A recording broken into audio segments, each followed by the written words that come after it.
Okay,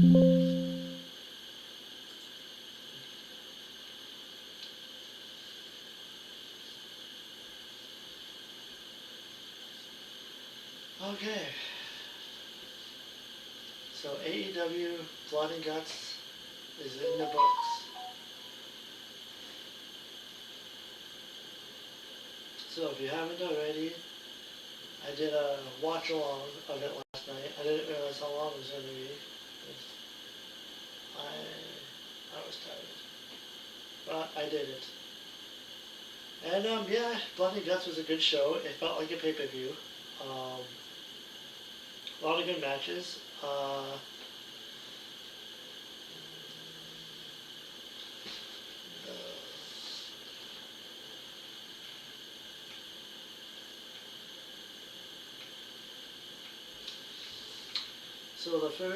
So AEW Blood and Guts opened up with the women's Blood and Guts match. It was Jamie Hayter, Mina Shakira, Willow Nightingale, Holly Cameron, Timeless Tony Storm, and Chris Statlander versus the Triangle of Madness, Julia Hart, Sky Blue, and Thekla, Megan Bayne, Marina Shafir, and Mercedes Moné. And I just gotta say, the women put the all in this match, like they usually do.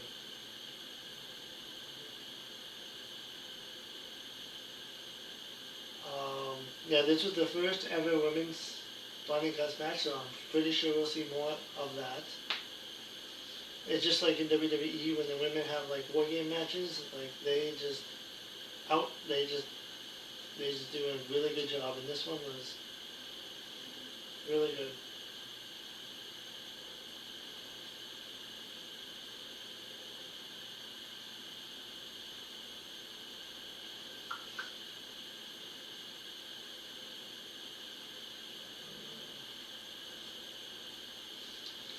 So yeah, so it was Sky Blue starting for the heel team and Willow Nightingale for the babyface team, and I'm a big fan of both people. I'm a big fan of Willow Nightingale.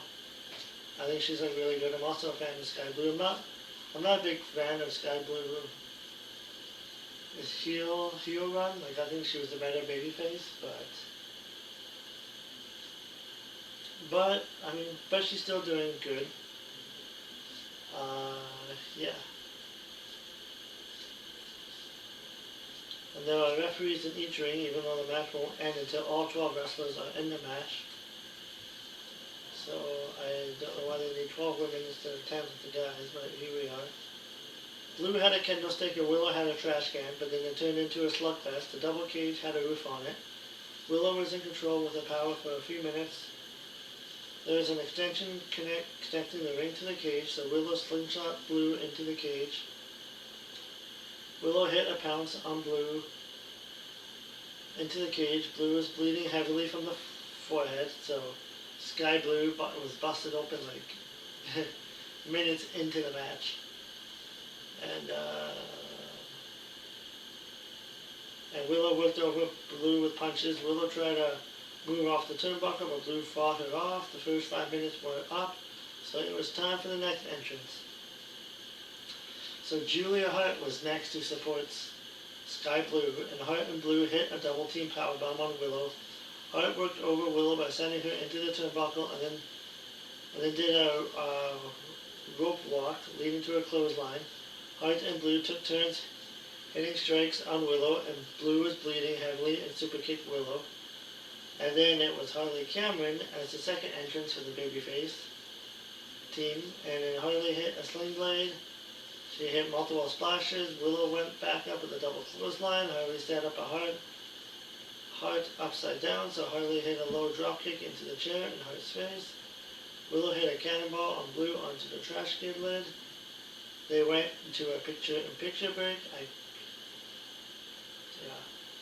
And then the action continued without a new entrance during the break. Willow hit a pounce on Hart, and the clock ticked to 0 at that point. That was a long interval, and then Thekla, the toxic spider, was next for the heel team. And she hit a cross-body block on Willow. Thekla hit a spear on Harley. Thekla used a leather belt to hit Willow and Harley in the back. Thekla hit more belt shots. Blue and Thekla hit running kicks to the head. The clock was counting down again, and it was Jamie Hayter as the third babyface in the match. Hayter had a bag of thumbtacks that opened up when she hit Blue. Hayter hit the three heels with candlestick shots to the back. Hayter hit a double suplex on two opponents. Thekla jumped off the top rope. Hayter avoided it, and Hayter slammed Thekla's face first into the tacks. And then the powerful Megan Payne was next. And I just gotta say, Megan Payne looked really good in this match. Like they seem like they're really building her up for the next big stuff. But she looked really good. Yeah, she was next with Penelope Ford joining her as the fourth entrance for the heel side. Bane hit a running kick on Hayter and a double clothesline. Bane hit a fallaway slam. Bane hit two splashes and a splash on two people. Bane hit a double suplex on Willow and Harley. Bane slammed Hayter off her shoulders, and Bane hit a German suplex. And then Harley hit Bane with a trash can to the back, and then which Bane no-sold, and Bane gave Harley a body slam on the trash can. Next up, Chris Statlander was fourth for the babyface team. She used a pool cue to attack Bane. Chris held a double elbow, and Chris set Statlander to steal. And then Chris hit a spinning slam on Bane and a Vader bomb splash off the turnbuckle. And while she was still wearing her title belt. And Bane and Chris got into a slugfest while the other women laid on the mat. And yeah, then the match continued with Harley hitting a cross-body block off the top to knock some people down. The next entrance was after that, so they weren't doing entrances during the break. And then Mercedes Moné, I don't know how she got added into this match, but okay. She was the fifth for the heel team while her titles were on display at ringside. Moné kicked Willow and did a hip scissors on Chris. Moné hit running knee smashes on three women. Chris caught Moné and punched her. Moné countered a Chris move and hit a DDT on the AEW Women's World title. Moné left the ring and put 5 of her title belts into the ring. And Bane was bleeding from the head. So pretty much there was a lot of women that were busted open. So, and then Mina Shakira came as the fifth entrance, and she had a barbed wire bat. She kicked Bane while she was holding the mat. Mina jumped off the top to take the two women with the crossbody block. Mina gave Moné a Hurricane Rana. Chris was bleeding a lot, so that's at least 3 women bleeding in the match. They were quick to the next entrance. And the last woman on the heel team was Marina Shafira of the Death Riders at the 6th entrance. Shafira punched Chris and then pulled Chris off the ring. Shafira sent Chris into the barricade. Shafira had a bed of nails at ringside. Chris tried to slam Shafira on it, but Shafira fought back. Shafira kicked Chris so that Chris went back into the bed of nails. And then Chris took down Hayter in the ring with hip scissors. And then Toni Storm was the final entrance of the babyface match. And then the cage door was closed and the bell rang and the match began. And then Storm brought in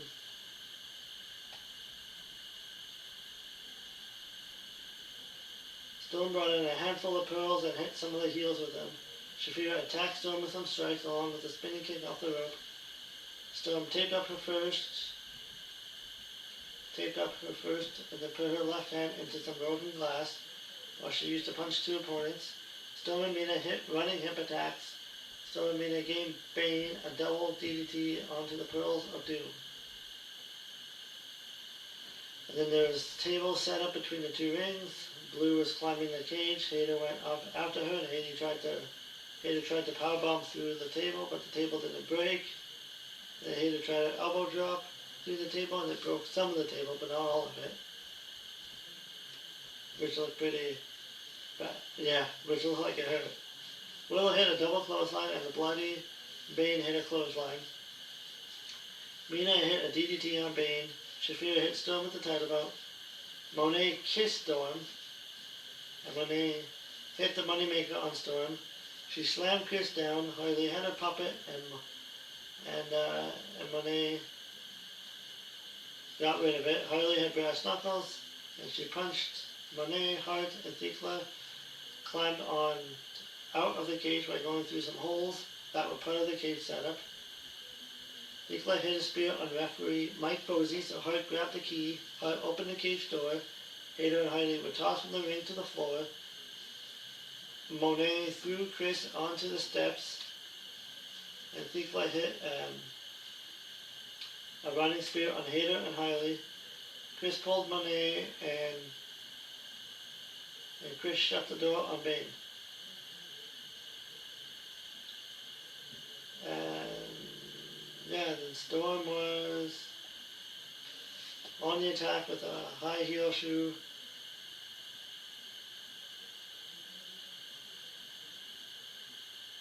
And then they kept going back and forth.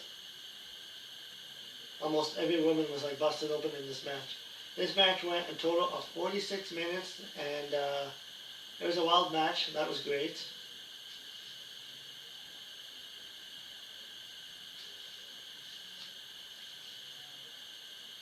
And yeah.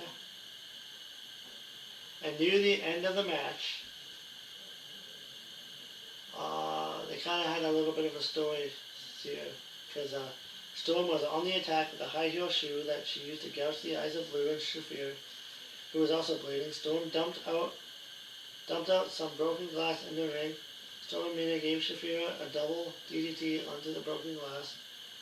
Storm put a mirror into the ring, put the mirror against Shafir, and Shafir shoved the mirror into Storm's face. Willow superplexed Bane into the middle part between the two rings. Mina applied a figure four lock on Bane with the bat for an assist. Shafir stepped on the glass and kicked Mina in the chest.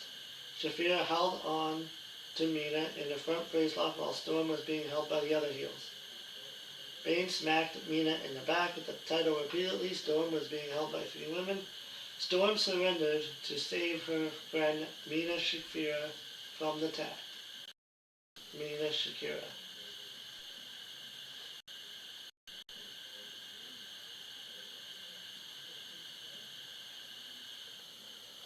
They also put over Bane and Shafira as a tough team in the women's tag team tournament.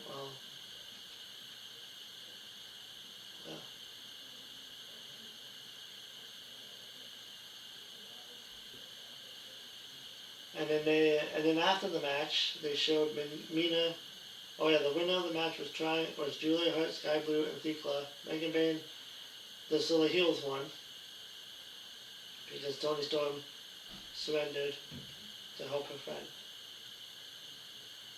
And after the match, they showed Mina getting helped out of the ring while the heels were celebrating in the aisle. And then the next match, there was a commercial. Then coming back from the commercial, there was a parking lot scene where the Jurassic Express were attacked by the Don Callis family. The Young Bucks duo of Matt and Nick Jackson were back. They're watching it. Callis said that Kenny Omega will be there next week, so maybe next week the Young Bucks can join the Don Callis family. Okada said it was decision time. So I think they're going to join with Kenny Omega and go back to being the Elite. But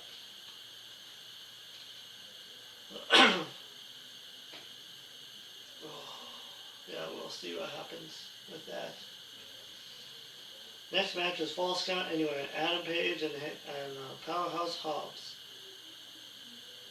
This was a really good match. It was really showing Hobbs. It was really putting Hobbs over as a main event talent, which I think everybody already knows he is. And yeah, Hobbs. It was mostly Hobbs getting the offense. And then by Hangman Page won the match. Hobbs was in control for a lot of it, and there was a lot of power moves by him throughout the match, but Page found a way to come back and win. And then the ending spot was very creative, with Hobbs going up that barricade part by the fans and then taking a big bump through the table to get Page to win. And yeah, and they should really be pushing Hobbs to the next level, because they had something going with Hobbs when he had that book of Hobbs, and then they just kind of scrapped that. And then yeah, then after that, Shibata attacked Page and threw Page in the ring where Samoa Joe was waiting. Joe hit Page in the back with the steel chair, and the cage was lowering, and then Eddie Kingston arrived at ringside, and he fought with Shibata on the floor. Hook and Kingston went into the ring to help Page, so Joe and Shibata left. And Page did the promo saying if you wanted him inside a steel cage, all you had to do was ask. So Page said at Full Gear, leave Shibata at home and leave Hobbs in the hospital. And Page said at Full Gear, the AEW World Title match would be a steel cage match. Joe seemed to like it, but then he looked a bit frustrated about it.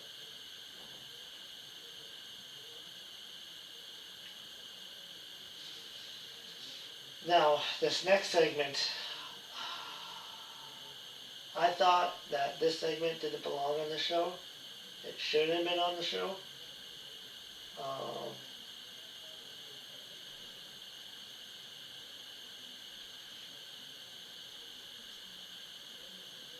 But Tony Schiavone called the greatest venue for pro wrestling history. Yeah. And then Tony introduced, Ricky Dragon Steamboat was introduced by Tony for an in-ring interview. And then Ricky gave a shout out to TBS for airing all of this, so everybody here can have the moments. Ricky pointed a poster in the ground for the Mount Rushmore of Flair, Steamboat, Dusty, and Sting. Which I thought they had advertised that Ric Flair was supposed to be on the show, but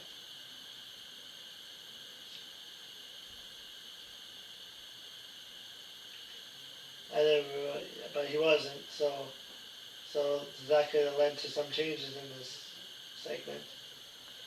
But Ricky mentioned that back in the day, Flair was his number one nemesis. He said in 1977 he came to Mid-Atlantic here in the Carolinas.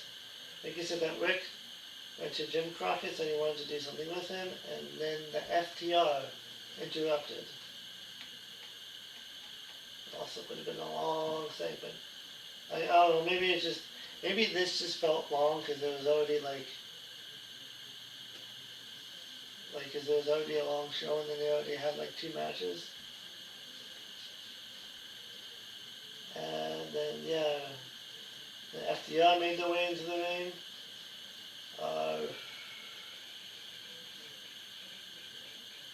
Stokely said he couldn't believe he was in the ring with a legend, and he called FTR the greatest tag team in the business.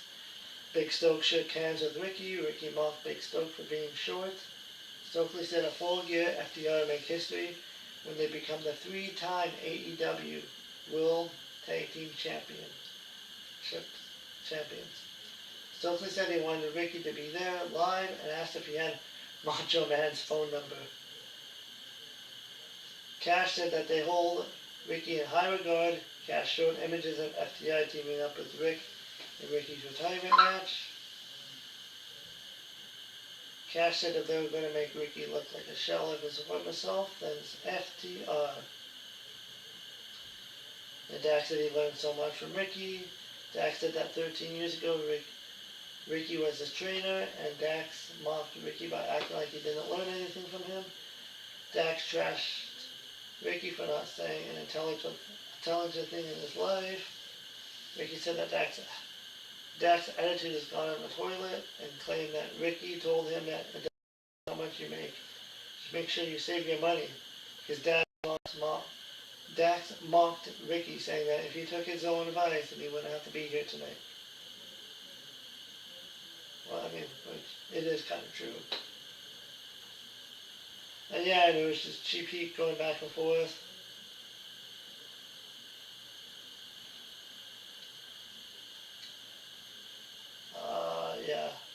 Ricky said that Ricky said sometimes he realized he's going to be 73. Ricky said he'll be a smarter man.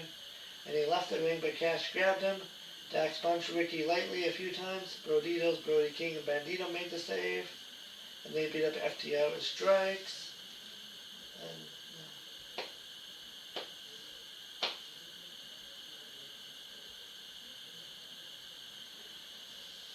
And now it was the main event, Blood and Guts match. This one was really extreme, as you can tell. Like any match with Jon Moxley in it, it's pretty much extreme.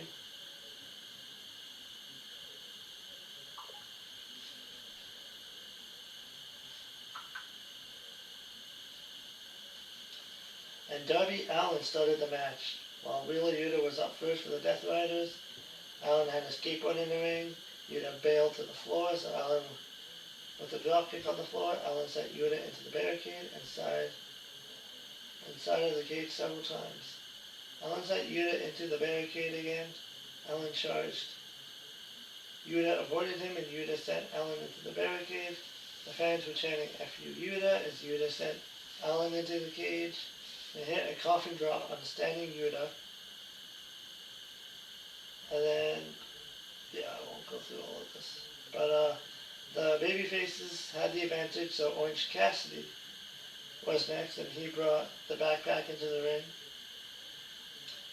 Orange was jabbing the sunglasses in Yuta's head as he hit a DDT on Yuta.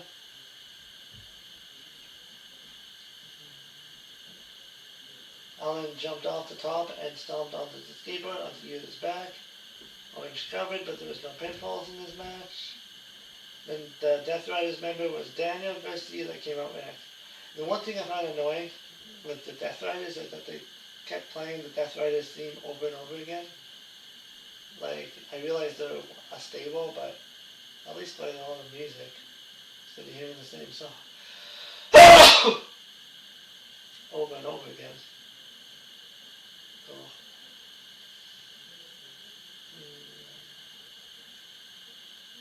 Garcia choked Allin and Orange at the same time. Yuta and Garcia used a chain to clothesline Orange down. They stomped on Yuta a few times as the show went to a picture-in-picture break. And then after the show came back, Roderick Strong was the third guy in the babyface team.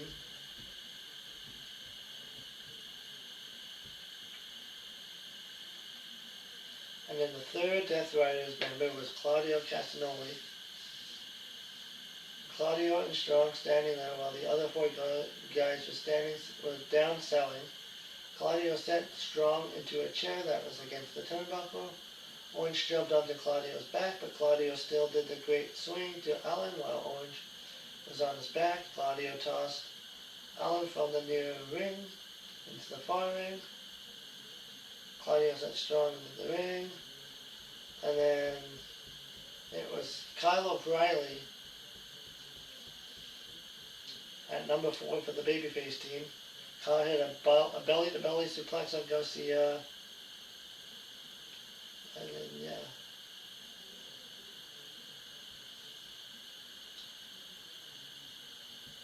And then also they also showed an entrance of Mike Briscoe. He was supposed to enter in, I think, at number 3 or 4. I think it was number 4. For the babyface team, but it was showing he was attacked backstage. Oh yeah, it was number 3 because Roderick Strong came out.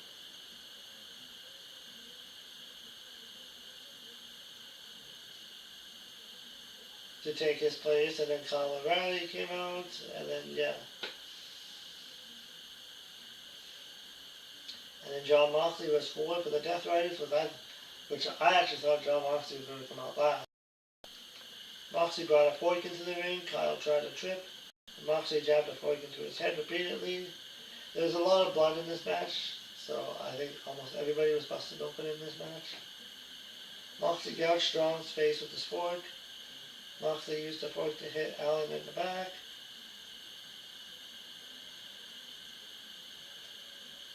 Oh, God.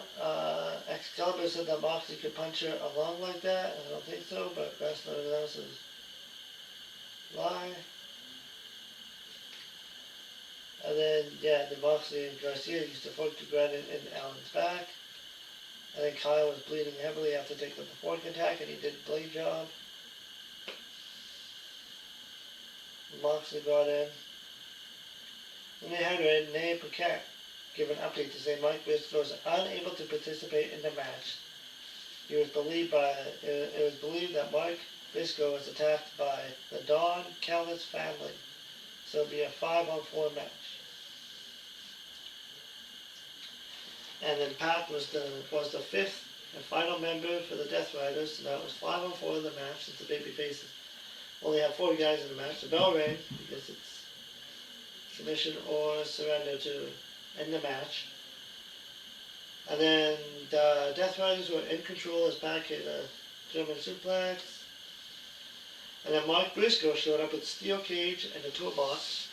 Mark cut the lock and went into the ring to join the match. So it was finally 5-on-5. Mike hit a running forearm on Claudio. He hit Mark with the bat to the ribs. Mark tossed the toolbox into the ring to attack back. Strong used the chain to punch Moxley several times. Orange hit Moxley with a wrench to the head. And then Mark set up a table on the floor. Garcia choked Mark with some padding, but Mark came back with a suplex.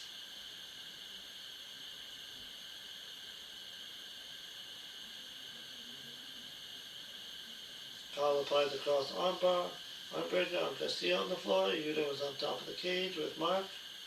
They exchanged punches while the guys in the ring weren't doing much since the attention was on the guys in the cage. And then Mark sent the rope down. Kyle hooked the rope around several chairs and Mark pulled them on top of the cage. Mark and Yuta exchanged chair strikes. Mark smacked Yuta in the back with the chair. Yuta countered as Mark moved by a low blow uppercut to the groin. The problem with this was that there was with the 2 people on the ring and 8 other people in the ring doing nothing of significance because the camera's on those 2 guys. And then there was the focus on Mark and Yuta on the cage. The guys were in the ring were doing nothing. Mark gave Yuta a J driller onto the steel chair while they were on the cage. Mark was bleeding heavily. Allen used the hammer against Claudio's throat. Moxley was bleeding heavily and he tried to use the fork on Allen. But there was a save. Pat kicked Mark at ringside and threw Mark into the barricade. Allen sent Pat into the barricade. Allen took off his belt to attack. But Gabe Kidd showed up and used a stun gun to knock Allen down. Kidd choked Allen and carried him to the entrance area. Garcia put Orange in the sleeper, but Orange fought back with a dropkick while his hands were in his pockets. Moxley stapled Orange's hands in his pocket, which was a funny visual. The Kid was choking Allen with the belt. Pac was on the stage by the entrance that was about 10 feet high. Allen tried to fight back. I don't know what was going on in the ring because they were only showing the backstage. That's the thing about having a match like that. It's like you can't keep track of what everybody's doing. So they showed Kid spraying lighter fluid onto 2 tables. Kid lit the tables on fire. Pac pressed Allen off the entrance stage and threw 2 tables. That was wild. So Darby Allin went through 2 tables that were on fire.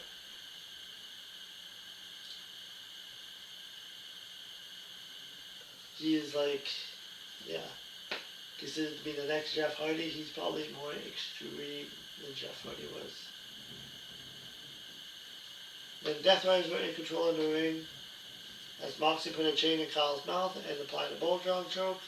Kyle was a bloody mess and Kyle gave Moxley a middle finger salute instead of tapping out. Claudio put a steel chain around Kyle's neck, then Orange rolled back into the mix and hit an Orange punch since his hands were free. Mike gave Yuta Eunice Fisherman suplex through a table on the floor. Orange hit and orange punch.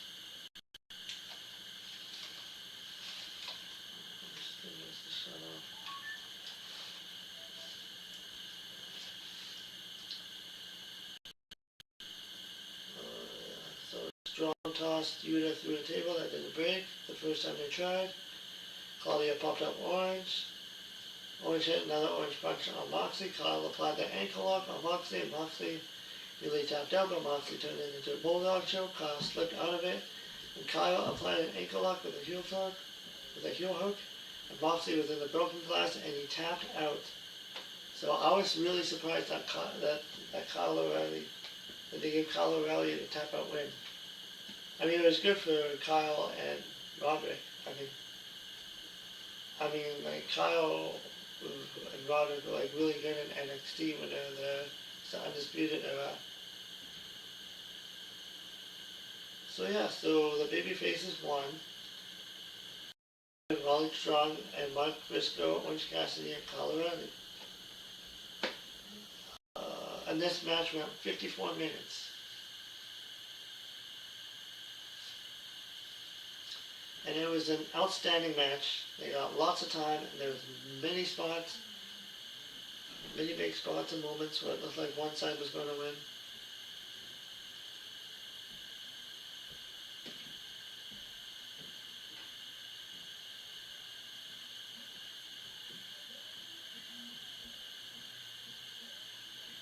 And yeah, Dynamite had a runtime of 2 hours and 36 minutes. So yeah, so if you want to check out Blood and Guts, yeah, check it out, because it was a decent show. It felt like a pay-per-view, like 2.5 hours of non-stop, like, action. So I say, like, the women had a, I would have to say the women's had a better match in terms of, like, wrestling. Like, the men had a lot of like good moments in like extreme moments and hardcore moments, but yeah. So that was Blood and Guts. Let me know what you think. And yeah, and I'll see you in the next video.